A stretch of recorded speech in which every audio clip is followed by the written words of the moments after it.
Buenos días, mi nombre es Alen Gilarte y les vengo a exponer del sitio de suceso. No es otra cosa que el lugar físico en que ha ocurrido el hecho que pudiese resultar delictuoso.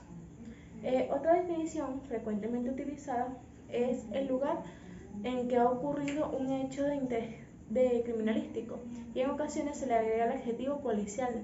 Sin embargo, para nuestro quehacer como estudiosos de la ciencia forense, debemos dejar de lado los conceptos que se acercan a la labor de las policías, puesto que en esos casos se seguirán los procedimientos previamente establecidos en los cuerpos reglamentarios y manuales de las instituciones.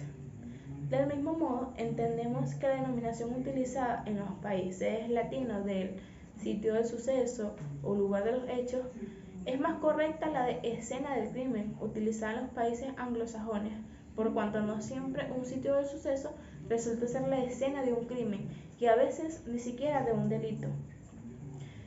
Tipos de sitio de suceso. El abierto está en contacto con el medio ambiente que lo rodea y es considerado como el aire libre o la vía pública y carecen de protecciones laterales. Ejemplos: vías públicas, la playa, potreros, etc. El cerrado. No existe contacto directo con la luz solar y lunar, las condiciones atmosféricas naturales. Existe una interposición entre el medio ambiente y el lugar del hecho que se encuentra cubierto o protegido. Ejemplo: el interior de una casa, un departamento, alguna oficina, etc. También tenemos lo que es el mixto. Este es aquel en el que intervienen tanto los elementos existentes para que se haya el método cerrado y abierto en un solo sitio del suceso. Ejemplo: una casa dentro de una urbanización cerrada. Preservación del sitio del suceso. Tiene por objeto no permitir el ingreso de personas extrañas que pueden alterar, mover o destruir elementos físicos de prueba, rastros, huellas o cualquier otro elemento. Una vez en el lugar del hecho, debe protegerse el interior y el exterior del lugar, mediante el aislamiento de la escena. Verificar y registrar sin alterar la escena, para ver la ubicación, el lugar, las características, la hora en que ocurrió, el número de víctimas, heridos o muertos, causas del hecho, y una breve descripción de estos tipos de armas, de vehículos, los implicados, presencia de los sospechosos o presunto autor o partícipes capturados o fugitivos. Evacuar el lugar del suceso de víctimas, testigos, curiosos, funcionarios policiales que no son necesarios para las labores de investigaciones propiamente dichas y otros funcionarios actuantes. Personas del cuerpo de bomberos, paramédicos, defensa civil. También establecer un perímetro de seguridad para el trabajo técnico en el lugar del suceso, utilizando para ello la cinta de acceso prohibido. Inspección técnica. Es el estudio de la escena del delito con todo lo que ello engloba. También inspección ocular o reconocimiento judicial, cuando es la propia autoridad judicial quien la lleva a cabo. El trabajo que se realiza en la escena del crimen es de suma importancia y repercutirá en el resto del proceso de investigación del hecho delictivo. Cadena de custodia. Cuando hablamos de la cadena de custodia, sabemos que es una garantía legal de manejo idóneo de las evidencias con el objeto de evitar su modificación, alteración o contaminación desde el momento de su ubicación en el sitio del suceso o lugar del hallazgo.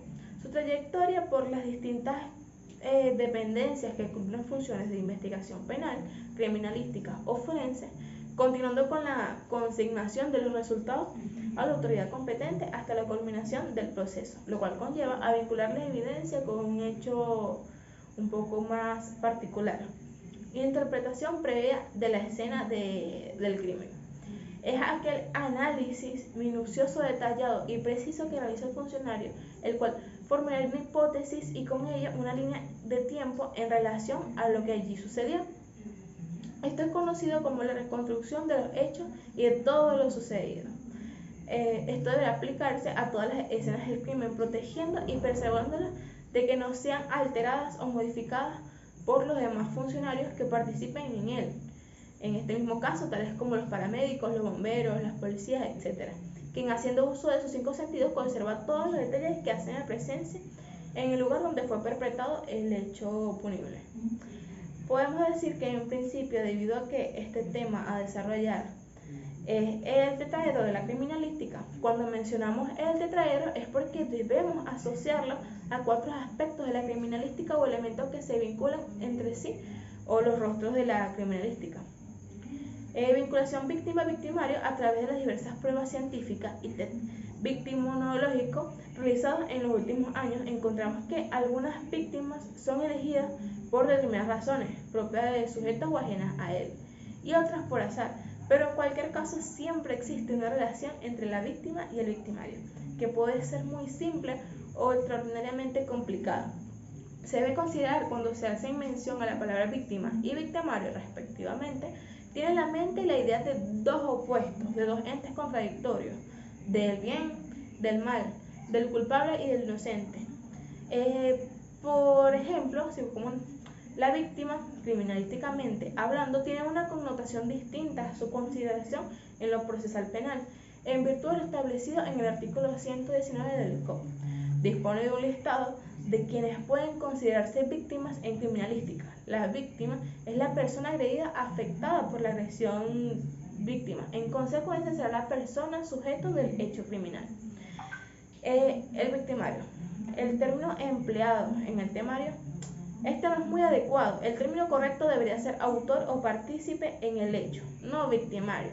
En los tribunales se acusa como autor, coactor, encubridor, facilitador, cooperador inmediato y cómplice necesario. La palabra victimario es un término inexacto, ya que de acuerdo con su origen etimológico está asociado a la persona que conducía a las víctimas de sacrificio al lugar donde se llevaría a cabo dicho sacrificio.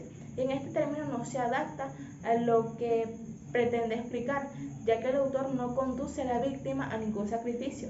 Por eso decimos que el término victimario está un poco inexacto. Medios de comisión son las formas y cosas empleadas para perfeccionar la comisión de un hecho punible.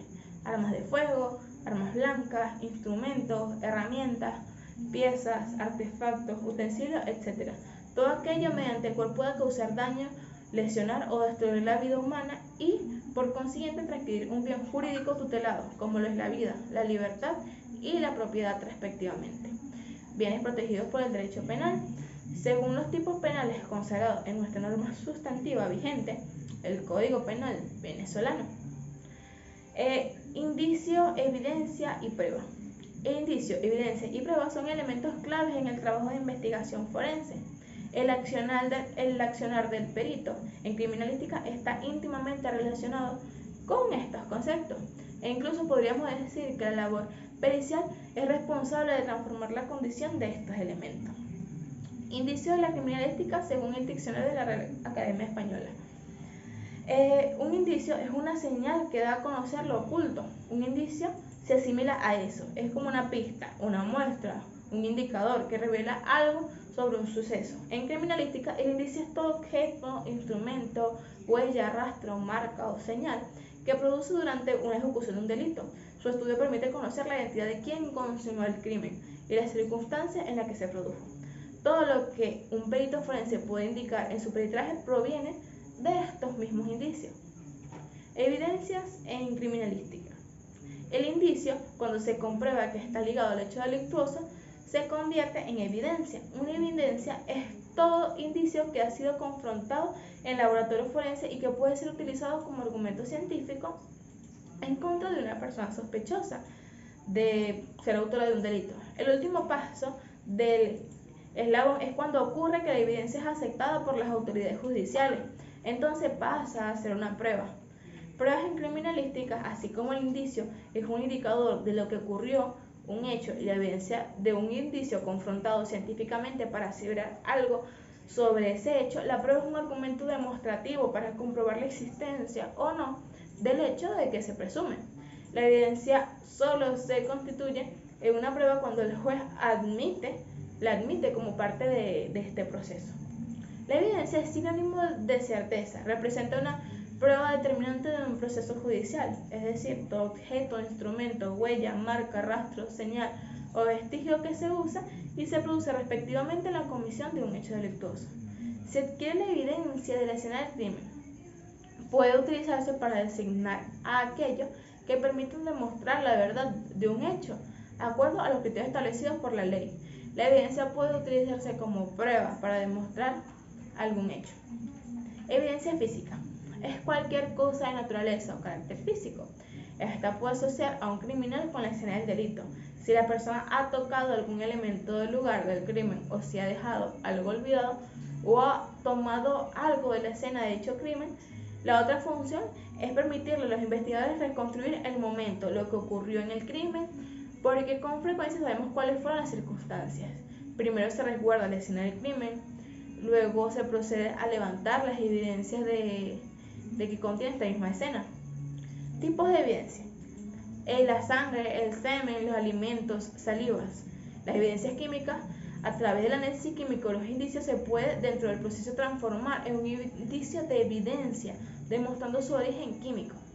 Evidencias biológicas: pueden ser venenos, drogas, gases, alcoholes, medicamentos.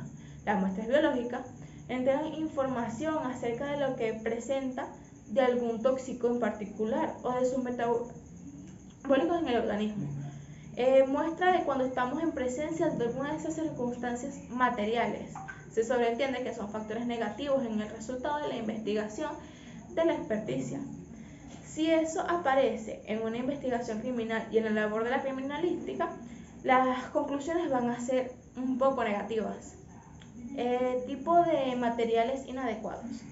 Los contaminados o deteriorados. Materiales inadecuados es un material inconducente, aunque sea suficiente su colectación y aun cuando no esté contaminado, no conduce al propósito de la investigación, es decir, no guarda relación y procesalmente hablando, se clasifica como una prueba impertinente. Materiales contaminados, por ejemplo, puede ser colectar el alma de la víctima y enviarlo a un laboratorio. Luego nos reporta si es un arma, pero no fue de ella la que salió el disparo. Ejemplos son aquellos que tienen incorporados cuerpos extraños que afectan la esencia, la naturaleza de ese material, de esa sustancia, por lo que se obtendría un resultado alterado. No se debe hablar sobre las muestras sanguíneas, porque al hablar expulsamos saliva, que podría contaminar la muestra hemática. Se denomina el material deteriorado cuando el criminalista colecta en el tetraedro elementos que presentan alteraciones de características importantes, sin que el material pierda su esencia y su naturaleza. Materiales insuficientes, como por ejemplo, cuando no se colecta una muestra hemática del sitio del suceso suficiente como para analizar su ADN o clasificar sus tipos. Son materiales insuficientes cuando el criminalista en el sitio del suceso no colecta todos los materiales, partes u objetos que se adquieren para el ensamblaje del laboratorio. Su proyectil que choca contra una pared y lo deforma adquiere otra forma, pero no la parte cilíndrica puede quedar intacta y esta pudiese ser útil. Muchísimas gracias, eso es todo por el día de hoy.